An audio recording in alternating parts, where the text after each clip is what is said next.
نو پدې کې هیڅ شک نه کې نوجوان مسلمانا چې د الله په دین او د حق په تلاش د مکمل ځان غلې کړي دي. دا خبره دنیا هم ومنله، دا ستا معاشره هم ومنله. ته بالکل غریب وې، 1 روپۍ د نوا د کلی کې د مزدورۍ درک نه لګېدو، ته لاړې دوبۍ ته، عرب اماراتو ته، سعودي عربو ته، ټول دنیا کې وګرځېدې.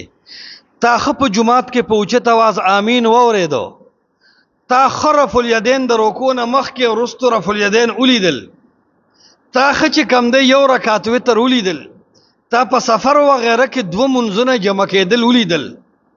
خو ته چې کله د دوبۍ نه راواپس شوې، ته چې ابوظبي نه راواپس شوې، ته چې قطر نه راواپس شوې، ته چې بحرین نه راواپس شوې، ته چې سعودي عرب نه راواپس شوې، ته چې مکې او مدینې نه راواپس شوې، ته چې کله د ریاض نه راواپس شوې، ته چې کلی ته رالی چا دا وینه چې ته د عرب اسلامي یو ملک نه راغلی، تا اسلام لیدلی دی، تا قرآن حدیث لیدلی دی، داسې رالی حاجي صاحب راواپس شوې لکه د درګاه نه چې سړی راغلی. د عمرې نه رالی خو تا د مازدیګر مونځ هلته خو وکتل چې په وخته کېږي. اے حاجي صاحب 40 ورځې دی د مازدیګر مونځ په اول وخت کې وکړو. اے حاجي صاحب د سحر مونځ د ښه په تیاره کې وکړو. اے حاجی صاحب، اے عمرے والا، اے سعودی کی گٹی ٹکون کیا، مسافری کون کیا، اے دوبے کے پیسو گٹون کیا مسلمان اورورا، پدی دوبے سعودی عرب کې د خو قتل چې آمین امام پسې په یو आवाज تیز ویلی شي، او دی قتل چې د رکوع نه مخکې رفع الیدین کوي الله اکبر. ته چې کلی ته رالی، تا د اهل حدیث جماعت کې 6 میاشتې چوټي تیره کړه، خو ته د اهل حدیث جماعت ته لا نړی.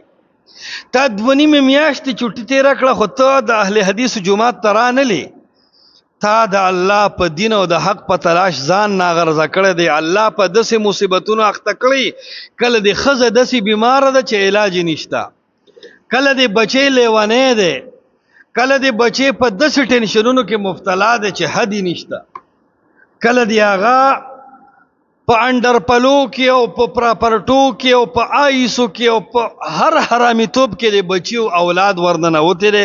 الله په غمونو کې اخته کړی. اے د دوبۍ او ابوظبي او د عرب او د قطر مسافره سوچ ته چرته کړی دی چې ولې زمانه رب غوسه دی. الله فرمایلی دی من اعرض عن ذکری فإن له معیشة ضنکا. ته خو مالدار غریب شوې، منم چې ته په کندر کې اوسېدې، نن ستا په کور کې پرج دی، ته په کندر کې اوسېدې، نن تا کره اے سی ده، تا کره اے سی او ډی سی ډبل سسټم دی، منم چې تا کره یخې او ګرمې اوبه شته، منم چې ستا په کور کې ښکلې ښکلې ګلونه کرلي دي، تا د چت د پاسه کمرې جوړې کړې دي، خو تا د رب العالمین لوی دین کې د حق تلاش پرېښی دی. د دین په باب کې په دنیا کې خو مېته کندر کې اوسېدې او لویه بنګله دې جوړه کړه، خو د دین په باب کې ته اکه وایه یاره زمونږ د پلار او د نیکه دین کافي دی. او دا د مکې هغه شنو کافر او مشرکانو ویلو انا وجدنا آباءنا علی امه، زمونږ د پلارانو خپله یو طریقه وه، و انا علی آثارهم مقتدون. زه حج لزمه، زه عمرې لزمه، خو د مازدیګر مونځ به کلي کې په اکه ماښام سره یو ځای کوم. ټیک د حج او عمره کې امین په تیز او رفع الیدین وو، ټیک د په حج او عمره کې د دین د سنت ډیر اعمال وو، د ماښام ماسخوتن منظم کله کله یو ځای کول وو، لیکن کلی کې هو ان علی آثارهم مقتدون. مونږ د پلار نیکه په هغه دین باندې روان یو، او زمونږ هروره مشران دی او 4 مذهب دی، او زما یو اسلام د دې کې دا 4 مذهب د کمه راووتل. تا په دین کې دومره ترقی و نکړه چې دا په ودونو کې کم رسمونه دي، دا په غمونو کې کم بدعات دي. د دې متعلق قرآن او سنت سوی نو الله فرمایي ومن اعرض عن ذکری فإن له معیشة ضنکا. چا چې زما د دین نه مخ واړو، الله وی فإن له معیشة ضنکا، زه به جون لنډ تنګ کم. تلکونه غټې خو ستا جون لنډ تنګ دی، او پلان کې په گاډه کې میوه خرڅي، خو دین سره کار دی هغه سر سار کې دی. الله فرمایي ومن اظلم ممن ذکر بآیات ربه ثم اعرض عنها.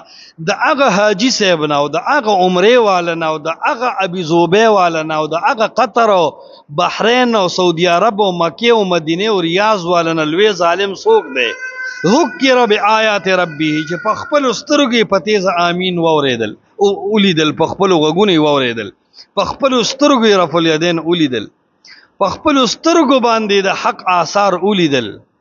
ثم اعرض عنها وبيم ځان غلي کوي مړه دا مذهبونه دي کیږي. الله وی ومن اظلم د دې زنديق نه لوی ظالم دنیا کې بل څوک دی. نو دا عوام د الله په دی لوی دین ځان ناغرزه کړی دی.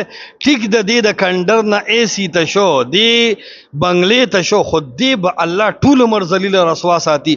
تا د الله په لوی دین ځان ناغرزه کړی دی. ډیرو خلکو د سعودي عرب نه پیسې راوړي، د عرب ممالکو نه پیسې راوړي، خو عقیده او دین ته راو نه